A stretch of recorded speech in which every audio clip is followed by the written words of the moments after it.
Through the crystalline windows of Monitoring Station Alpha, the blue marble of Earth hung suspended against the velvet backdrop of space. High Admiral Han stood motionless, his silvery uniform reflecting the soft glow of countless holographic displays surrounding him. His antennae, sensitive organs that could detect the slightest electromagnetic disturbance, twitched with growing agitation. Senior Analyst Tai, confirm these readings again, Han ordered, his voice carrying the weight of decades of experience. The female analyst's scaled fingers moved with practiced precision across the floating displays, her emerald eyes narrowing as she processed the data. The station's quantum sensors had been routinely scanning the Sol system when they detected something unusual. While the human colonies on Mars and Venus appeared primitive, with their basic solar collectors and simple fusion reactors, there was something else, something that shouldn't exist. The readings remained consistent, Admiral, Tai reported, her tail swishing with nervous energy. We're detecting quantum distortions in the Kuiper belt that suggest advanced technology. Technology that humans shouldn't possess for at least another 3 centuries. Han moved closer to the main display, studying the holographic representation of the solar system. The human settlements were exactly what the Council expected from a young spacefaring race. Cramped habitats, inefficient resource extraction facilities, and ships that still relied on chemical propulsion for local travel. Their fusion drives, while impressive for their development stage, were crude by Council standards. Show me the anomaly again, Han commanded. The display shifted, zooming out to the distant reaches of the solar system. There, hidden among the icy bodies of the Kuiper belt, was a shadow. Not a physical shadow, but a distortion in hyperspace itself, a telltale sign of advanced cloaking technology. Size estimates? Han asked, though he already dreaded the answer. Tai's fingers danced across the interface. Based on the gravitational footprint, approximately 15 kilometers in length. She paused, double-checking her calculations. Admiral, that's larger than any known Council warship. The implications were staggering. Humanity had been accepted into diplomatic relations with the Galactic Council barely 50 years ago. Their technology level had been carefully assessed and categorized. They were supposed to be newcomers, still learning the basics of interplanetary travel. Yet here was evidence of something that rivaled or even surpassed Council capabilities. Run a full spectral analysis, Han ordered, beginning to pace. His antennae continued their agitated movement, picking up subtle variations in the station's electromagnetic field. I want to know everything about that distortion. Tai worked silently for several minutes, the only sound the soft hum of the station's systems. Finally, she looked up, her scaled face showing clear concern. Admiral, the quantum signature. It's unlike anything in our database. The distortion pattern suggests they're using multiple technologies in combination, methods that our scientists have declared theoretically incompatible. Han stopped pacing. In his 3 centuries of service to the Council, he had never encountered anything like this. The humans were hiding something massive, something that challenged everything the Council thought they knew about technological development. What about their energy signatures? He asked. That's the most puzzling part, Tai replied, pulling up new data streams. They're using some form of energy masking we've never seen before. The only reason we detected it at all was because of that slight fluctuation during the last solar flare. Han studied the data, his military training kicking in as he assessed the strategic implications. If humans had managed to hide something this significant, what else might they be concealing? The primitive colonies might be an elaborate deception, a carefully constructed facade to keep the Council from looking too closely. Admiral, Ta said softly, should we alert the full Council? Han considered the question carefully. A premature report could cause panic among the Council races. Yet if humans truly possess technology this advanced, keeping it secret could be even more dangerous. Prepare a preliminary report, he finally decided. Mark it highest priority. Eyes only for the Council inner circle. And Ta. He turned to face her directly. Not a word of this to anyone else.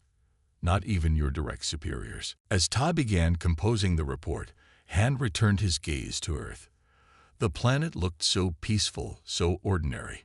Yet somewhere in the cold depths of its outer solar system lurked something that could change the balance of power in the galaxy. "What are you hiding out there?" he whispered to himself, his antenna now completely still. And more importantly, why? The monitoring station continued its silent orbit, its sensors now focused intently on the mysterious distortion in the Kuiper belt. Whatever the humans were concealing, Han had a feeling the galaxy was about to change in ways no one could predict. The game of civilizations had just become far more complex, and he couldn't shake the feeling that humanity had been playing by their own rules all along. The gleaming shuttle descended through Earth's atmosphere, its hull shimmering with the subtle energy field that protected it from re-entrant heat. Council Representative Lee sat quietly, his four-fingered hands folded in his lap as he reviewed the mission briefing one final time. This was supposed to be a routine diplomatic visit, the kind the Council performed hundreds of times each year with emerging spacefaring races. Earth's primary diplomatic center, New Geneva, spread out below as the shuttle approached. The city was a marvel of architectural restraint, clean lines, and modest structures that seemed deliberately designed to appear less advanced than they could be. This observation made Lee's inner eyelids flutter with interest. "We're cleared for landing, Representative," the pilot announced. Lee acknowledged with a slight nod, his pale blue skin reflecting the morning sunlight streaming through the viewport. The landing pad extended from one of the shorter buildings, another curious choice that Lee noted. Most young species built towering spires to impress visitors. The humans seemed almost careful to appear humble. Director Park greeted him at the landing pad, a woman whose sharp eyes seemed to take in every detail of Lee's appearance. "Welcome to Earth, Representative. I trust your journey was comfortable." "Most satisfactory," Lee replied, studying her in return. Her formal attire was simple but perfectly tailored, another example of understated sophistication. "I look forward to our discussions." The first meeting began in a conference room that overlooked the city. United Earth government officials filed in, led by their chief diplomat. Lee noticed how they arranged themselves, not by rank as most species did, but in what seemed like a carefully choreographed pattern to control conversation flow. "Let's begin with trade routes," the chief diplomat suggested. "We're particularly interested in the Centauri corridor." Lee activated his data pad, but his attention was more focused on their reactions than the actual discussion. Their questions about shipping lanes were oddly specific, showing an understanding of hyperspace mechanics that shouldn't have been possible with their declared level of technology. "The gravitational eddies in that sector can be troublesome," Lee mentioned, watching carefully. "Most young spacefaring races prefer to avoid such complicated routes." Director Park smiled slightly.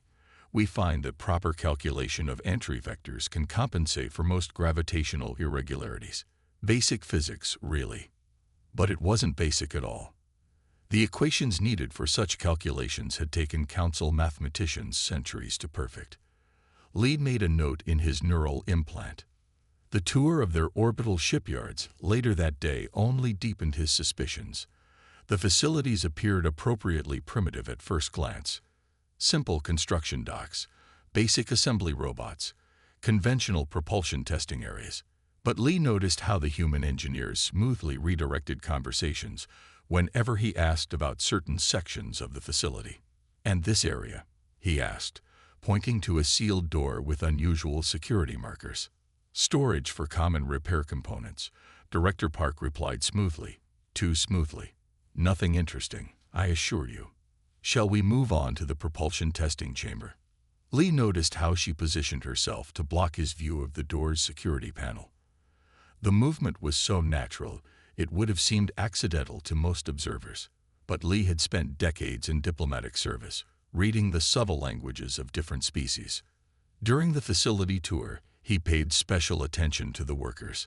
Their conversations, the tools they used, the way they moved through the facility. Everything suggested a deeper understanding of advanced technology than they should possess, When one engineer began discussing plasma containment protocols, Lee noticed how quickly another worker changed the subject. "Representative Lee," Director Park said, drawing his attention back to the main presentation. "You seem very interested in our maintenance procedures. Is there something specific you'd like to know?" The question was perfectly diplomatic, but Lee heard the underlying message. They knew he was probing. "Simply professional curiosity," he replied. "It's important for the Council to understand how we can best assist developing technologies." Park's smile remained pleasant, but her eyes hardened slightly. "We appreciate the Council's interest in our development, though I'm sure you understand that some of our processes must remain proprietary." As the day drew to a close, Lee returned to his shuttle with a growing sense of unease. Everything he had observed suggested a civilization far more advanced than they appeared, one that was deliberately hiding their true capabilities. In his private quarters on the shuttle, Lee began composing his report to the Council. He chose his words carefully, aware of the significance of what he was suggesting. The humans weren't just advancing quickly, they were hiding their true level of advancement behind a carefully constructed facade of technological modesty. "Computer," he spoke softly, "secure channel to Council Intelligence Division." The computer chirped acknowledgement as Lee organized his thoughts. How could he explain his suspicions without sounding paranoid? The evidence was all in subtle details, the too precise questions, the careful evasions, the underlying sophistication hidden beneath apparent simplicity. As his shuttle lifted off from Earth, Lee watched the planet recede through his viewport. Somewhere down there, humanity was keeping secrets, big secrets, and he couldn't shake the feeling that the Council needed to find out what they were before it was too late. The question that troubled him most wasn't what the humans were hiding, but why they felt the need to hide it at all. In his experience, species that concealed their true capabilities usually had very good reasons for doing so. He just hoped those reasons wouldn't prove dangerous to galactic peace. The emergency alarms blared throughout the Council observation post near Jupiter's orbit. Red warning lights pulsed as officers rushed to their stations, their movements urgent but disciplined. The massive view screen showed what had triggered the alert: a Drachnid war fleet, over 300 ships strong, dropping out of hyperspace near Saturn's rings. "Multiple hostile signatures detected," the sensor officer shouted. "Drachnid energy signatures confirmed. Their weapon systems are powering up." High Admiral Han, who had been monitoring Earth for signs of hidden technology, watched in horror as the Drachnid fleet formed up into attack positions. Their ships were massive, dark shapes against the golden glow of Saturn, their hull designs optimized for maximum destruction. "Send emergency alerts to all Council worlds," Han ordered. "Request immediate military support." But he knew help would arrive too late. The nearest Council battle fleet was 3 days away at maximum speed. The communications officer's voice trembled. "Sir, we're receiving a transmission from Earth Defense Command. It's Admiral Kim." The main screen shifted to show a calm-faced human woman in a crisp military uniform. Her expression showed no fear, only quiet determination. "Council representatives," she announced, her voice steady and clear. "Please clear all ships from the following coordinates immediately. We are activating the Prometheus Protocol." Han's antennae twitched in confusion. Earth had no significant defense fleet, only a handful of patrol vessels. What could they possibly? "Sir," the sensor officer's voice cracked with disbelief. "Massive energy spike detected between Neptune and Pluto. Something's emerging." The space between the two outer planets began to ripple like heat waves over desert sand. A massive shape emerged from what appeared to be a fold in space itself. First came the bow, a sleek, angular design unlike anything in known space. Then more of the hull appeared, and kept appearing, and kept appearing. "Size estimate," the sensor officer whispered, 15 kilometers in length. "Energy readings are, sir, I've never seen anything like this." The Prometheus hung in space like a sword unsheathed, its hull gleaming with an inner light that seemed to bend reality around it. Complex patterns of energy danced across its surface, suggesting defense systems far beyond Council technology. Multiple reactor cores pulsed with power, each one capable of powering a small city. The Drachnid fleet had also noticed the new arrival. Their neat attack formation wavered as ships began to adjust their positions. Even these hardened warriors seemed uncertain about this unexpected development. Admiral Kim's voice came through again, this time addressing the Drachnid fleet. "You have entered restricted space. You will power down your weapons and withdraw immediately, or we will be forced to respond." The Drachnid commander's response was predictable. A full barrage of their heaviest weapons, streams of plasma fire and quantum torpedoes, streaked across space toward the Prometheus. What happened next defied explanation. The energy weapons seemed to curve around the massive ship, as if space itself was bending to protect it. The torpedoes simply vanished meters from impact, absorbed into what looked like tiny holes in reality. "Remarkable," Han breathed, understanding now why humans had hidden this ship for so long. "They've mastered spatial manipulation at a level we thought impossible." The Prometheus's response was swift and decisive. Points of light appeared along its hull, and beams of pure white energy lanced out. Each beam struck with surgical precision, disabled rather than destroying the Drachnid ships. One by one, their engines went dark. "This is your final warning," Admiral Kim announced to the Drachnid fleet. "The next demonstration will not be so gentle." The remaining Drachnid ships began to retreat, their formation breaking apart in barely controlled panic. Within minutes, they had vanished back into hyperspace, leaving their disabled companions behind. In the stunned silence that followed, Han realized he was witnessing a fundamental shift in galactic power. The humans hadn't just built a warship, they had created something that changed the rules of space combat itself. "Admiral Kim," he said, opening a channel to the Prometheus, "I believe the Council will have many questions about this development." The human admiral's slight smile showed she had expected this. "We're prepared to explain everything, Admiral Han. But first, shall we assist those disabled Drachnid ships? We wouldn't want anyone to suffer unnecessarily." As rescue operations began, Han watched the Prometheus maneuver with impossible grace for a ship its size. The mystery of the Kuiper Belt distortion had been solved, but it had been replaced by dozens of new questions. How long had humans really been preparing this? What other secrets were they hiding?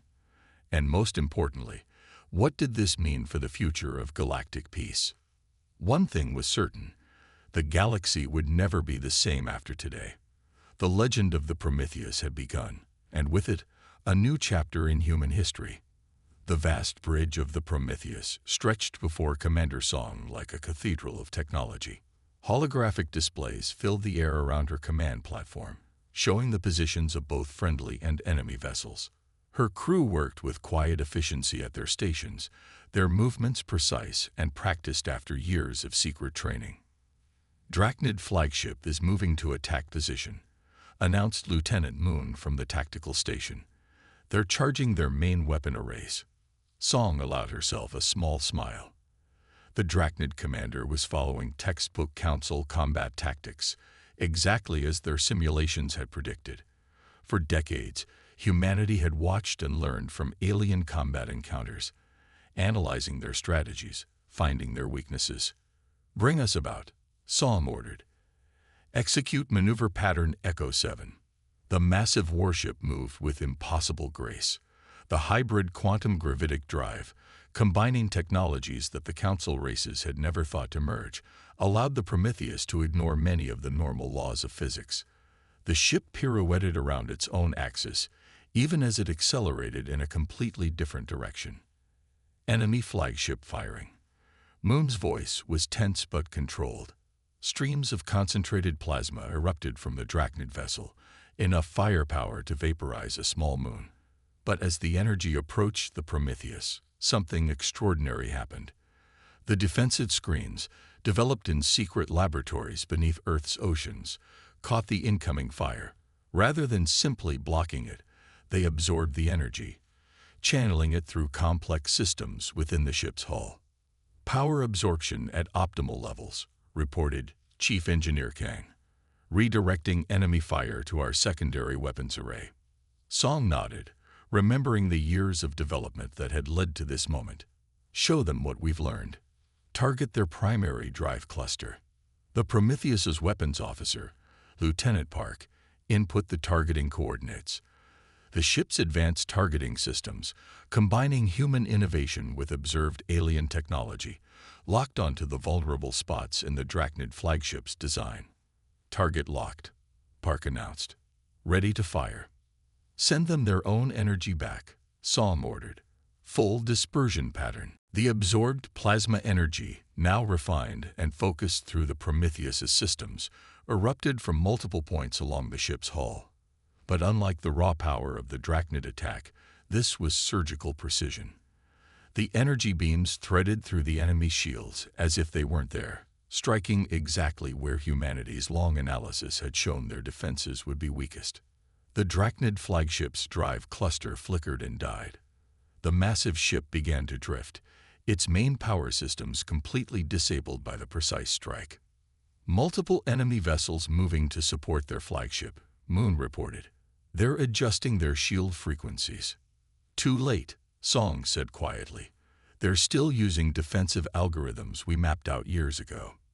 The Prometheus moved again, its quantum gravitic drive allowing it to seemingly teleport short distances by briefly shifting partially out of normal space. The maneuver, impossible according to known physics, placed them perfectly to engage the supporting Drachnid vessels. All weapons, free to engage, Song commanded. Remember your training. Disable, don't destroy. The battle that followed was less a fight and more a demonstration. The Prometheus danced through space, its movements unpredictable and elegant.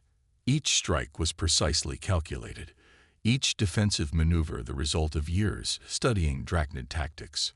From her command platform, Song watched her crew work with pride. These weren't just soldiers, they were the culmination of humanity's patient strategy. While other species had rushed to join the galactic community, Earth had chosen to watch and learn. Every crew member knew the systems of potential adversaries as well as their own. Enemy fleet is breaking formation, Moon announced. They're retreating to minimum safe jump distance. Let them go, Psalm ordered. They'll carry the message back to their leaders. As the remaining Drachnid ships flowed into hyperspace, Song allowed herself to reflect on the significance of this moment. The Prometheus wasn't just a warship. It was humanity's declaration that they would not be bound by the conventional wisdom of the galaxy. Status report, she called out. All systems operating at optimal efficiency, Kang responded. Power reserves at 97%. No damage to report. Song nodded, satisfied. Contact Earth Command. Inform them that the first combat test of the Prometheus was successful. All mission parameters achieved.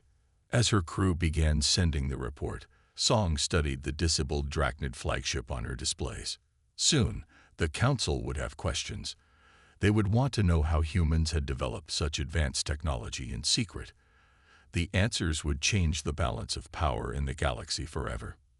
But for now, the Prometheus had sent its message. Humanity had watched, and learned, and prepared. And now, finally, they were ready to show the galaxy exactly what they could do. The Grand Council chamber hummed with tension as representatives from 200 alien civilizations gathered for the emergency session. The massive circular room, with its soaring crystal dome showing the stars beyond, had never felt so crowded. Every seat was filled, and the air crackled with whispered conversations in dozens of languages. General Yoon stood at the center of the chamber, her white uniform crisp and perfect. Behind her, a holographic display showed the Prometheus in all its glory, rotating slowly against a backdrop of stars. The ship's very existence had shattered centuries of assumptions about human technological development. Honorable representatives of the Council, Yoon began, her voice clear and steady. What I am about to share will fundamentally change your understanding of Earth's history. The chamber fell silent. Even the typically restless Martian delegates sat still, their fur rippling with anticipation. In the year 1847, by Earth's calendar, an astronomer named Maria Mitchell observed something unusual while studying the night sky. What she saw wasn't just a new comet, as recorded in official history. She detected the energy signature of an alien ship passing through our solar system. Murmurs rippled through the chamber. High Admiral Han leaned forward in his seat, his antennae twitching with interest. Within decades, we had confirmed the existence of multiple alien civilizations. Hume continued. Rather than announce our discovery, our leaders made a crucial decision. Earth would watch, learn, and prepare. She gestured, and the hologram changed to show historical images, early human telescopes, ancient observatories, and finally, the first hidden monitoring stations built in Earth's mountain ranges. We studied your ships as they passed near our system. We analyzed your communications, your energy signatures, your technology. Every time a council vessel entered our solar system, thinking they were observing a primitive world, we were actually studying them. The hologram shifted again, showing the internal systems of the Prometheus. This ship represents over a century of careful observation and innovation. We saw how the Arcturians mastered gravity manipulation, but struggled with quantum fields. We watched the Centaurians' perfect quantum technology, but never fully grasped gravitational control. Humans asked, why not combine both? Several council members shifted uncomfortably in their seats. The implications were becoming clear. The Prometheus's hybrid drive system combines 12 different technological approaches that most races developed separately. Its defensive screens use principles we learned from watching both successful and failed experiments by various species. Even its whole composition draws from metallurgical techniques we observed across the galaxy. General Hume paused, allowing the information to sink in. We chose to hide our true capabilities not out of fear or distrust, but because we needed to understand the galaxy before joining it. Every primitive colony ship we built, every basic fusion drive we demonstrated, these were carefully calculated to maintain our appearance of technological simplicity. The hologram now showed Earth's hidden production facilities, massive underground complexes where advanced technology had been developed and tested in complete secrecy. The Prometheus is not just a warship, Hume explained. It's a testament to human determination and patience. While other races focused on perfecting single approaches to technology, we worked to understand how different methods could work together. A council member from the Regellian delegation stood. But why maintain this deception after joining the council? Why continue to hide your true capabilities? Hume's expression remained calm. Because we needed to be certain. Certain of our place in the galaxy, certain of our understanding of council politics, certain that when we finally revealed ourselves, it would be from a position of strength and wisdom rather than naive enthusiasm. The chamber erupted in discussion, hundreds of voices mixing in a cacophony of languages and emotions. Hume waited patiently until order was restored. The attack by the Drachnid fleet forced our hand, she continued. We had hoped to maintain our secret for another decade at least. But now that the Prometheus has been revealed, Earth is ready to take its true place in galactic society.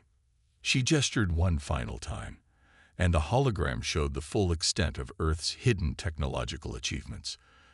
Vast shipyards in the Kuiper Belt, research stations throughout the solar system, and more ships like the Prometheus under construction. We come now in openness and truth, Hume concluded. Earth offers its knowledge and capabilities to the Council, not as a junior member to be guided, but as equals ready to contribute to galactic civilization. We have learned from all of you. Now we are ready to share what we have learned. As the council chamber erupted in another wave of excited discussion, High Admiral Han sat back in his chair, finally understanding the full scope of humanity's patience and planning. They hadn't just built a powerful ship, they had created a new way of thinking about technology itself. The galaxy would never be the same, and perhaps, Han thought, that was exactly what humanity had intended all along. The massive holographic war room aboard the Prometheus displayed a real-time map of the advancing Drachnid fleet. Captain Kang stood beside Commander Rio, both officers studying the intricate patterns of enemy ship movements. Their different uniform styles, Kang's sleek white Earth Defense Force outfit and Rio's ornate Council Admiral Guard, symbolize the unprecedented alliance they now forged. Their attack pattern has changed, Kang observed, gesturing to the holographic ships. They're no longer using standard Drachnid formations. Rio nodded, his crystalline skin catching the light from the displays. They're adapting after their last defeat. See how they've positioned their shield generators to overlap. They're trying to counter the Prometheus's energy redistribution tactics. Then we'll show them something new, Kang replied, her fingers dancing across the tactical interface. What if we combine your fleet's photon lance technology with our quantum field generators? The holographic simulation shifted, showing how the two technologies could work together. The Council ship's energy weapons, passed through the Prometheus's quantum fields, would become something entirely new, a weapon that could bypass the Drachnid's adapted defenses. Impossible, Ryu said automatically, then paused. Or at least, it should be. The energy patterns would normally destabilize. Unless, Kang interrupted, bringing up another display, we modulate the quantum field to match the resonance frequency of your photon lances. We've been studying Council technology for centuries, Commander. We know how to make incompatible systems work together. Ryu watched in fascination as the simulation played out. The combined weapon system would be more powerful than either technology alone, yet require less energy than both operating separately. It was exactly the kind of innovation that made the Prometheus so formidable. Your species thinks differently than any I've encountered, Ryu admitted. Where we see barriers between technologies, you see opportunities for synthesis. The tactical planning continued through Earth's night cycle. Crew members from both ships worked together, sharing knowledge that had been separate for centuries. Council engineers learned how humans had modified their technologies, while Earth's personnel gained deeper understanding of the systems they'd only observed from afar.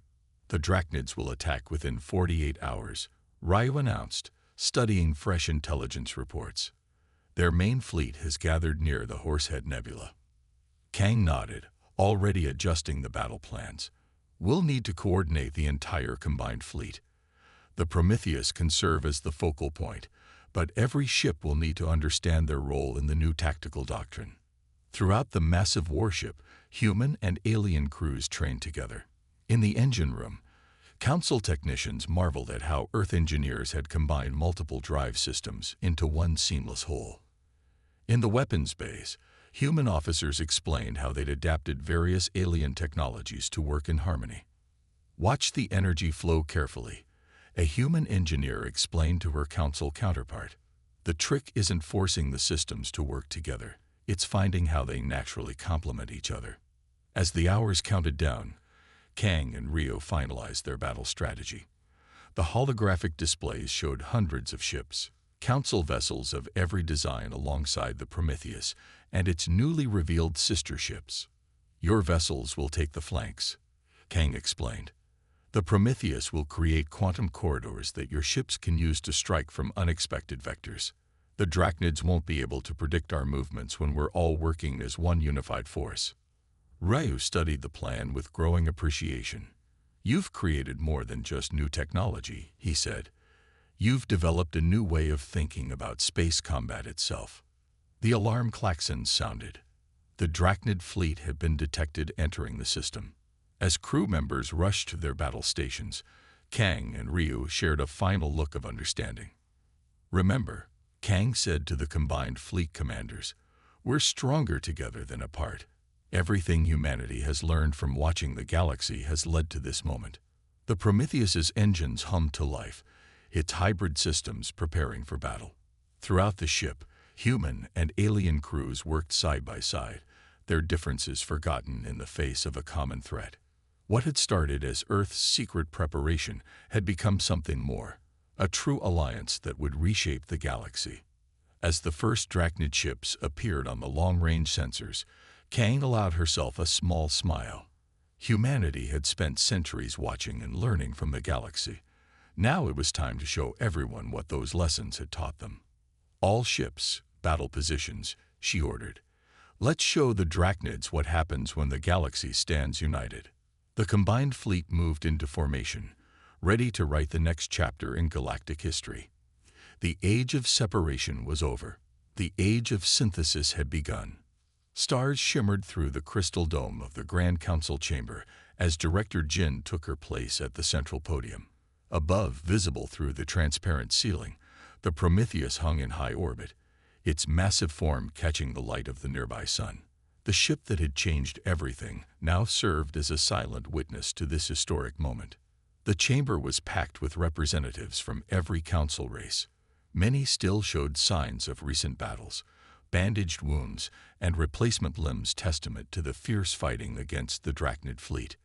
But today, victory and peace filled the air. Honored representatives of the galaxy, Jin began, her voice carrying to every corner of the vast chamber.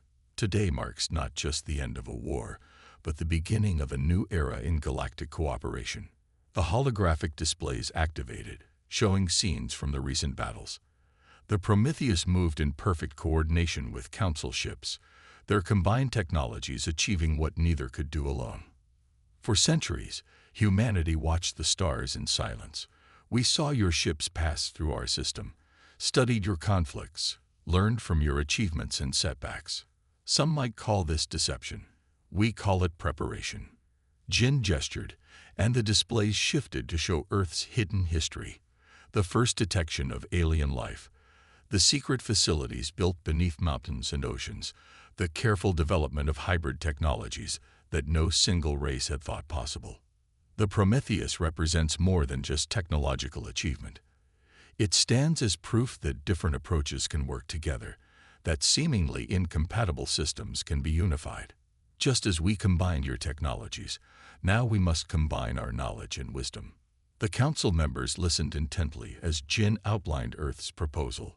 Humanity would retain independence in its technological development, free from the usual restrictions placed on new member species. In return, they would share specific innovations and help other races understand their methods of technological synthesis. We didn't hide our capabilities out of fear, Jin continued. We hid them because we needed to truly understand the galaxy before taking our place in it. Now that understanding will benefit everyone. The holograms now showed new designs, ships that combined council and human technology, research facilities where different species would work together, teaching centers where the Prometheus doctrine would be shared. The recent war proved that we are stronger together than apart, but unity doesn't mean uniformity. Each of our species brings unique perspectives, different ways of seeing the universe. The key isn't forcing these differences to conform. It's finding how they naturally complement each other. An Arcturian representative rose to speak. And what guarantees do we have that humanity won't hide more secrets? That there aren't more Prometheus-class ships waiting in the shadows? Jin smiled gently. The greatest secret we kept wasn't the Prometheus itself, but the method of its creation. That secret we now offer freely to the galaxy. The Prometheus doctrine isn't about building better weapons. It's about learning to see connections that others miss. As she spoke, screens around the chamber displayed the practical applications. Medical technologies from different species combined to cure previously untreatable diseases. Engineering principles merged to create more efficient energy systems. Cultural exchange programs designed to foster understanding and cooperation. The age of separation is over, Jin declared. We watched, we learned, and now we're ready to share. The Prometheus shows us what's possible when we look beyond our individual limitations and see the potential in unity. The council chamber erupted in discussion, but this time the tone was different. Where once there had been suspicion, now there was excitement. The potential of the Prometheus doctrine was becoming clear to all. In the years that followed, the massive warship became more than a symbol of military power. It represented a new way of thinking, a bridge between different approaches to understanding the universe. Young scientists and engineers from across the galaxy came to Earth to study the Prometheus Doctrine, learning not just how to combine technologies, but how to see beyond traditional boundaries. The ship that had hidden in the Kuiper Belt now sailed proudly through the stars, a testament to human patience and innovation. But more importantly, it served as a constant reminder that the greatest achievements come not from working alone, but from learning to see the connections that bind all things together. As Director Jen left the council chamber that historic day, she looked up at the Prometheus one last time. The ship caught the starlight, its hull gleaming with the combined wisdom of 100 worlds. Humanity's long vigil in the shadows had ended. The time for sharing had begun.